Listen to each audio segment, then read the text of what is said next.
continue to observe social distancing, and remember, you are part of the front line. And again, I want to thank you for continuing to abide by the public health advice. I know this is difficult and restrictive, but it is only through our collective efforts in sticking with these measures that we can slow the spread of the virus. I would like to confirm that we are aware of public health concerns being raised in relation to areas such as testing, clusters and masks.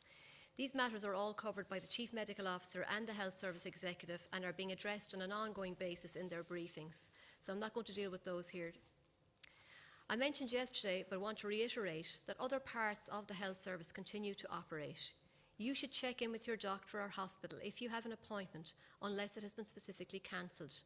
Most importantly, if you need urgent or emergency care, if you, for example, have heart attack or stroke symptoms, don't hesitate to go to the emergency department or to call an ambulance. I mentioned yesterday plans to establish in each local authority area a COVID-19 community response forum. These fora are now up and running and coordinating COVID-19 community supports to ensure vulnerable members of the community are reached and helped at this time. The fora comprise the local authority, the Health Service Executive, county champions, An Post, the Community Welfare Service, An Garda Síochána, other state organisations, many charities, private companies and other stakeholders. Each forum has set up a helpline for people to contact. The helplines, when fully ramped up, will operate from 8 a.m. to 8 p.m. 7 days a week. This is in addition to out-of-hours answering of calls by local authorities. The helplines which are operating each received on average between 50 to 100 calls yesterday. Individual support networks and organisations are continuing to provide support to vulnerable people who contact them. Business supports. I want to remind you, as I've mentioned at these briefings previously, that the Government has put in place an unprecedented level of financial support schemes to help people through this difficult and worrying time. So in relation to the temporary wage subsidy scheme, almost 26,000 employers are now registered with revenue for the temporary scheme, and today revenue has generated further refunds under the scheme worth 9.1 million. These payments will be in the bank account of the majority of respective employers by tomorrow, the 1st of April, and the cumulative value of the payments made under the scheme is now 22.8 million, and full details of the scheme are available on gov.ie. I mentioned yesterday the Strategic Banking Organisation Working Capital Scheme. I also want to remind smaller businesses impacted by COVID-19 that they can apply for loans of up to 50,000 from Microfinance Ireland. You can also reach out to your local enterprise office for advice on how you can help your business to respond to COVID-19. A business support call centre is open to provide information on government supports for businesses and enterprise affected, and more information on all of these schemes is available on gov.ie. Also of interest to business, Irish Water has informed us that they have decided to postpone the introduction of a new tariff framework for business, industry, agriculture, charities and public bodies, and Irish Water will publish further updates in due course. If you're an employee who's been affected by COVID-19, there are a range of income supports available to you, and you can learn more about all of these supports and apply for them by visiting gov.ie and going to the COVID-19 Pandemic Unemployment Payment.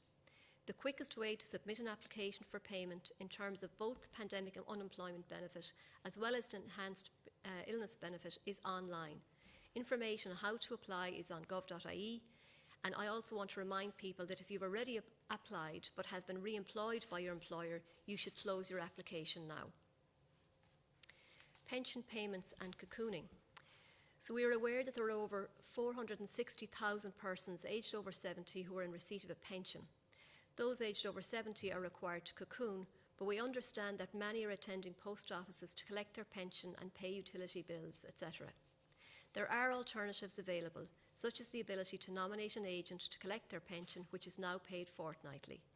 It's also important to note that the payment will remain valid for collection in the post office for 90 days after the date of issue, and therefore a number of payments may be collected at the same time where possible. Government has also been working on the high-level framework for community support that I just mentioned, and we are hopeful that there will be an opportunity here to use those supports and volunteers to assist pensioners who are not in a position to avail of the temporary agent facility to access cash. Bank of Ireland has also advised us of a new cocooning support service in place to help customers who are self-isolating to access cash. Customers who are self-isolating or cocooning can nominate another person to make in-branch cash withdrawals and lodgements on their behalf. The new facility has built-in safeguards such as limits on withdrawals and daily monitoring by Bank of Ireland's dedicated vulnerable customer unit. Customers who wish to avail of this service are advised to complete the cocooning support form, which is available on COVID-19 Customer Hub on www.bankofireland.com. If a person who is cocooning does not have access to the internet, their nominated person can print off this form and bring to the person self-isolating for them to fill out. The nominated person will then bring the form to the branch to avail of the service. I should reiterate, you shouldn't feel under any pressure to nominate anyone if you don't want to. If you have any concerns, contact Alone or your local authority forum or your local Garda station. Continuation of certain MART services. As per restrictions put in place early last week, all MARTs must be cancelled and normal MART auction activity cannot resume until further notice. However, some MART services are considered to be essential and therefore can operate a reduced service to meet these essential requirements. Where employers are in a position to fully respect HSE guidelines in respect of physical distancing and other measures, it may be possible for MART owners to use their systems and facilities to assist with trade that would support the orderly sale of animals necessary to support the essential business of farming. This includes where the movement of animals is essential, in particular to maintain the food supply chain and protect the health and welfare of animals. In this context, two types of activities are considered possible, provided they are essential and minimise the potential for contact between people. And the first is for calves, a service whereby a farmer can deliver calves to the mart by appointment so that orders for purchase can be matched and facilitated via the mart, and for older livestock, a weighing service for lots of cattle and sheep by appointment, with the mart facilitating a transaction between a buyer and a seller. Further information on how to engage in these activities and the operational requirements to do so are available on gov.ie. Bike share schemes. Following consultation with the National Transport Authority, it has been confirmed that shared bike schemes such as Bike Share in Dublin, Galway, Limerick and Cork will continue to operate. An analysis of usage suggested that bikes in question are regularly used by hospital and other essential workers.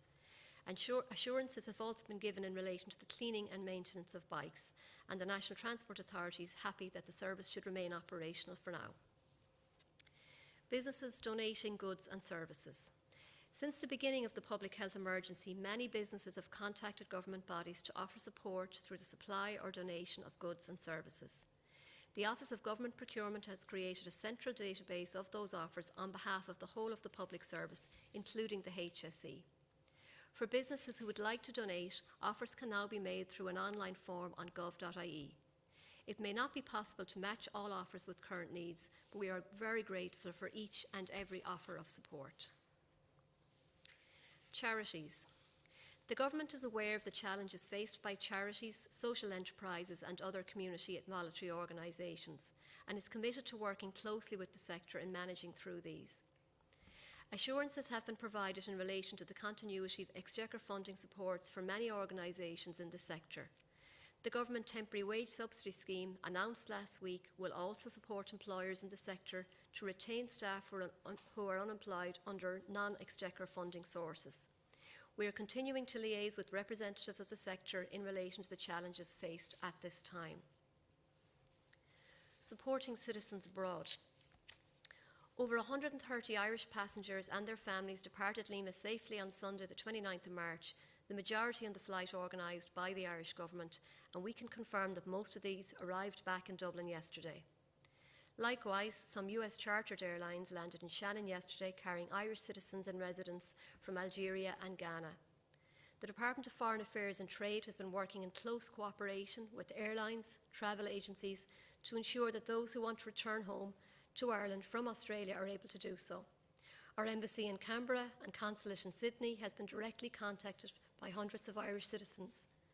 In addition to the group who returned from Perth last week, we have arranged for seats on a number of flights departing Australia over recent days, and we are confident that most of these will be taken up by Irish citizens or residents. For the moment, Qatar Airlines is also continuing to operate out of Australia, and we would continue to encourage Irish citizens to book with them in the hope that these flights continue to operate. Any citizens in Australia who have not already done so should contact the Irish Embassy in Canberra or the Consulate General in Sydney by email to share any concerns they may have. And we are also exploring a number of options to help our citizens in New Zealand who want to return home to Ireland to do so. So some other concerns and issues that have been raised with us. So domestic violence. An Garda Síochána has reported a year-on-year increase in the reporting of domestic abuse and related offences. The Garda continue to work closely with victims, NGOs and the government in this area, particularly given the current circumstances following public health measures. This crime type is being closely monitored on a daily basis. The Garda National Protective Service Bureau and Divisional Protective Service units remain fully resourced at this time. All domestic abuse incidents reported to An Garda Síochána are investigated, and that will continue. An Garda Síochána policy is that a current victim of domestic abuse receives a personal callback, which can be via telephone within 7 days or sooner. If you're a victim of crime or a witness to one, you should report this to An Garda Síochána as soon as possible, and in an emergency, always call 999 or 112. By sharing any information about a crime, you can help An Garda Síochána solve crimes and potentially prevent future crimes taking place. Courts and child visitation.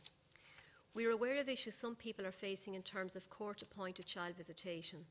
The President of the District Court gave guidance last week in relation to parents making alternative arrangements for children to maintain contact during access hours where they cannot travel as usual. The Taoiseach statement clarified that at this time the best way to minimise the impact of COVID-19 is for people to stay at home. We are now getting queries as to what parents should do in terms of visitation in light of these new restrictions. The court service won't comment on individual situations, but they are encouraging people to follow the guidance unless one of the exceptions below applies. So that is to attend medical appointments, collect medicines or other health products for yourself, your family or someone who's vulnerable or cocooned, for vital family reasons, including caring for children, elderly or vulnerable people, but excluding social family visits, or to take brief physical individual exercise within your locality with your family, which may include children from your household within 2 kilometres of your home and adhering to strict 2-metre social distancing measures. Direct provision centres. Government are working tirelessly, in particular through the International Protection Accommodation Service, to ensure direct provision centres are well prepared and able to respond to any issues relating to COVID-19.